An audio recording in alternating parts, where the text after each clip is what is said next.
Hello everyone, welcome to a new video and good morning. তো দেখছো সকালে 8:30 বেজে গেছে। এদিকে আমি ভাত আর দুধটা গরম করতে দিয়েছি, আর আগে থেকেই আমি একটা সসপ্যানে ওইভাবে জলটা গরম করে রেখেছি, কারণ আজকে রান্না হবে সয়াবিন। মা বাড়িতে নেই, মা মাসি বাড়ি গেছে, তো মা বললো আজকে সয়াবিন রান্না করতে। তো সয়াবিনটাকে আগে এভাবে জলে ভিজিয়ে রাখতে হয়, গরম জলে। তো তোমরা ফুটিয়েও নিতে পারো, তাহলে তাড়াতাড়ি নরম হয়ে যায় সয়াবিনটা। আর এদিকে সেদ্ধ করব ডাল। তো এই যে একটা বাটিতে ডাল নিয়েছি, তো এটাকে ধুয়ে একটা কাপড়ে বেঁধে নেব। তো এটা একটা গামছার মতো, কাপড়টা গামছা নয়, মিস্টেক করো না।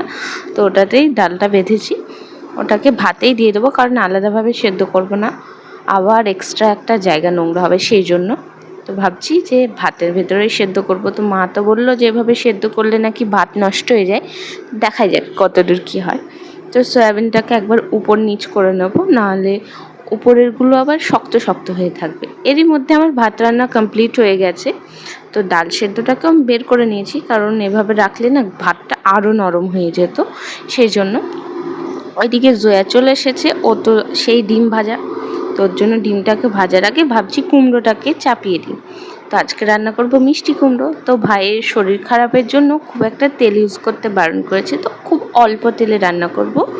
ফার্স্টে কড়াতে এই যে মিষ্টি কুমড়োগুলো দিয়ে দিচ্ছি, তারপর উপর থেকে কাঁচা লঙ্কা আর পেঁয়াজটা দিয়ে হলুদ, জিরে, ধনে আর হালকা তেল দেব, 1 চামচ মতো তেল। ওটাকে একটু নাড়িয়ে চাড়িয়ে তার ভেতরে জল দিয়ে চাপিয়ে রেখে দেবো, তাহলেই আমার যে কুমড়ো রান্নাটা কমপ্লিট হয়ে যাবে। তো এবার গ্যাসটাকে জ্বালিয়ে দিচ্ছি, কারণ আমি গ্যাস জ্বালাতে ভুলে গেছিলাম। তো জয়ার ডিম রেডি।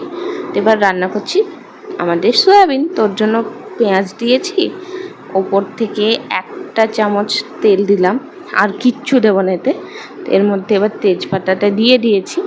ফার্স্টে হালকা ফুলকা নেড়ে নেবো, লাল লাল হয়ে গেলে পেঁয়াজটা, তার ভেতরে এই যে একটু লম্বা লম্বা করে আমি আলুগুলো কেটেছি, তো তাড়াতাড়ি সেদ্ধ হয়ে যাবে বলে, কারণ সয়াবিনটা তো আগে থেকেই হাফ সেদ্ধ হয়ে থাকে, যেন বেশি সময় না লাগে আমার। তো এরই ভেতরে আমি সয়াবিনটাকেও দিয়ে দিলাম। তো এটাকে এবার ভালো করে মশলা দিয়ে, যে যে মশলা দাও তোমরা সমস্ত মশলা দিয়ে কষিয়ে নেবে। আমি বেশি কিছু না, লবণ, জিরে, হলুদ আর একটু লঙ্কার গুঁড়ো দেবো, কারণ একটু ঝাল ঝাল না হলেও ভালো লাগে না। আর তেলের পরিমাণটা তো এমনিতেই কম আছে, আজকে কেমন টেস্ট হবে ঠিক একটা বলতে পারছি না। তো এই যে এবার আমি এর ভেতরে দিয়ে দেবো টোটাল 5টা এলাচ। তো এখন 3টে এলাচ দেবো, আর বাকি যে 2টো এলাচ থাকবে ও 2টোকে রেখে দেবো। ওটাকে যখন আমি তরকারিটা নিচে নামাবো, মানে রেডি হয়ে যাবে পুরো, তারপর দিয়ে নামাবো, তাহলে একটা সেন্ট থেকে যায় ওতে। তো এবার এতে জলটা দিয়ে দিয়েছি সয়াবিনে, বেশ খানিকক্ষণ একটু কষিয়ে নেবো। এই জলটা কমে আসলে আবারও একটু জল দিয়ে ফুটিয়ে নামিয়ে নেবো, তাহলেই আমার তরকারিটা রেডি হয়ে যাবে। তো দেখছি হলুদ কম হয়েছে, ওটাকে দিয়ে দিলাম। তো 2টো তরকারিকে আমি ঢাকা দিয়ে দিয়েছিলাম। তো কুমড়ো রান্নাটা তো কমপ্লিট হয়ে গেছে, তো সয়াবিনটা এখনও হয়নি, হবে।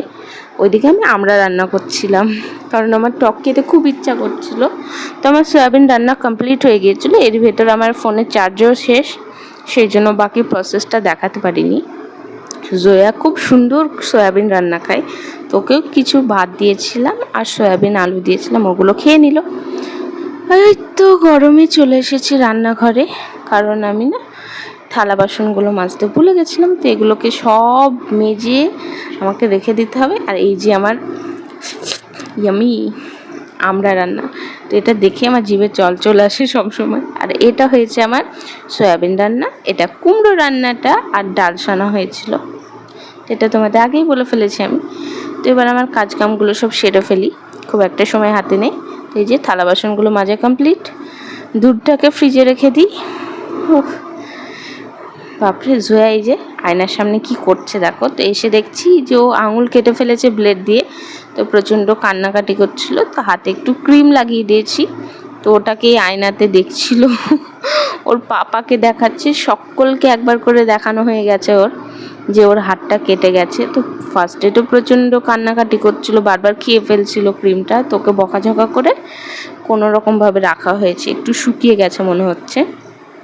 এরপর ভাবছি হাতটাকে ধুয়ে ফেলবো। তো আবার যাবো ওর নানুর কাছে, তো ওখান থেকে আসুক, কারণ পাপাও ফোন করছে। তো এই যে ওর পাপার সঙ্গে কথা বলছে, তো ও দেখাচ্ছে না, ও আমাকে হাতটা দেখাচ্ছে, কারণ ও মনে করছে আমি ক্যামেরা করছি, ওর পাপাকে হয়তো দেখাচ্ছি।